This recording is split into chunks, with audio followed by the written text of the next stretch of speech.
I have the pleasure to be here with Ebony Fagbuyi. Welcome, Ebony. Hi, Joe.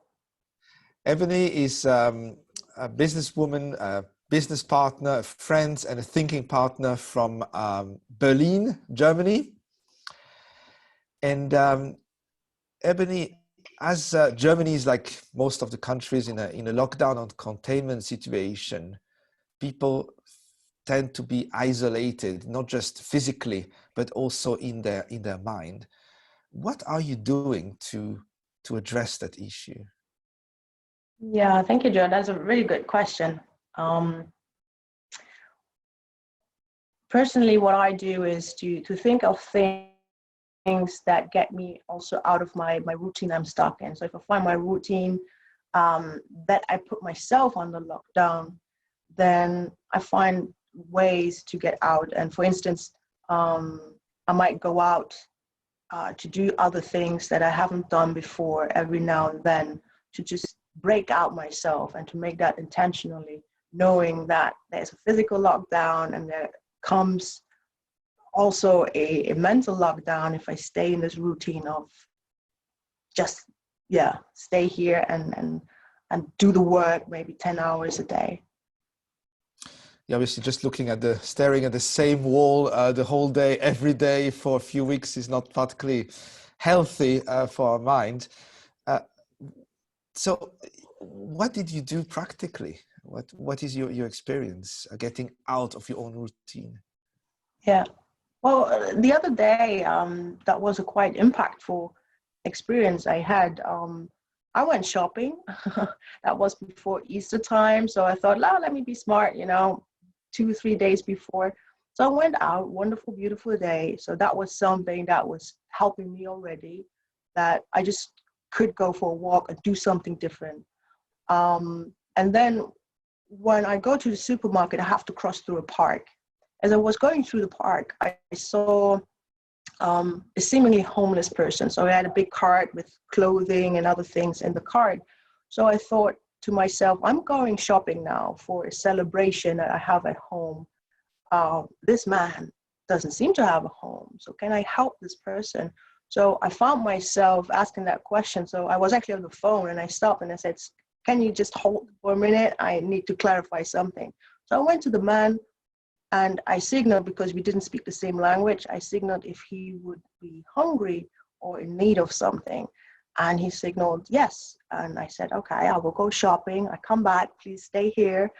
And I went to the supermarket, which was another experience of myself, of itself. But I came back and I couldn't wait to see that man. It was a new connection.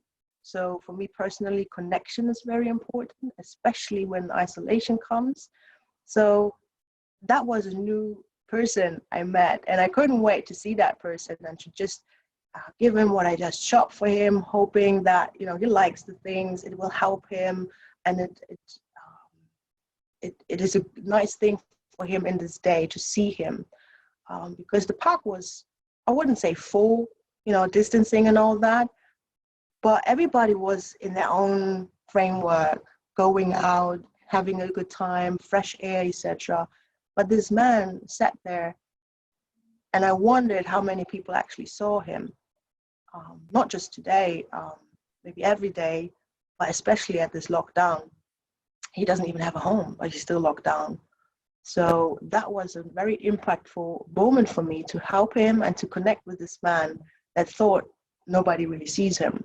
And we had an exchange, and I went back home, and all of a sudden, kind of it lifted this lockdown of myself, and I came back home refreshed in so many different ways than I could have thought before. Wow, thank you for sharing this story. It really gets me thinking, and I would like just to maybe unpack a few points. Firstly, you were on the phone and you allowed yourself to be disturbed.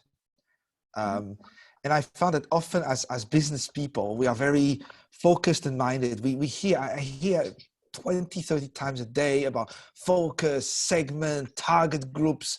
And of course, we need that. We need to speak to a particular segment, particular people as well. But there are all the people around And often I realize our friends and our family, they don't really get what we're doing because maybe they don't belong to that group. Our neighbors probably surely don't either. And they are either jealous or they don't understand or whatever things are there. So we need a balance between the two. What do you see can be done to create that balance? What can be done to create this balance? Well, I believe in this time, especially as we come together to also think of the lockdown and the global situation.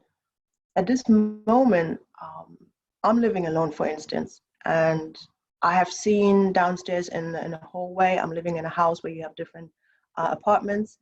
And I saw that somebody put, for instance, that they would shop for elderly people in the house. So that's something, to break out and to do something different, to reach out to other people, to really listen to where they are, and to see what can I give from me, so to say, that might help this other person. So that it requires for me to really listen and to understand. So not just have a chit chat, so to say, yeah, that's nice, and then go my way, but to really connect and to listen, to break out and to see, like, I see you too, even though I'm focused on my business, and maybe now I feel more under pressure to focus even more because I don't know what might come.